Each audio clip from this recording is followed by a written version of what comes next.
If you're experiencing FPS drops in Cyberpunk 2077, there are several adjustments you can make to improve performance. Follow these steps to help stabilize your frame rate. Step 1. Lower graphics settings. Access the game's graphics settings and reduce options such as texture quality, shadow quality, and resolution. Lowering these settings can significantly improve performance. Step 2. Update drivers.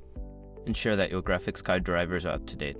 Visit the manufacturer's website, NVIDIA, AMD, or Intel to download and install the latest drivers for optimal performance.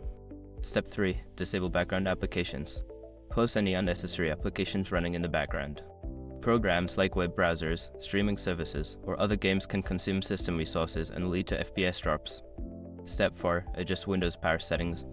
Change your Windows power settings to high performance. This setting allows your system to prioritize performance over energy savings, which can help improve game performance. Step 5. Verify game files. If you're using a platform like Steam or GOG, verify the integrity of the game files. This process checks for any corrupted or missing files and replaces them, potentially fixing performance issues. By following these steps, you should see an improvement in your gaming experience. Enjoy your time in Night City.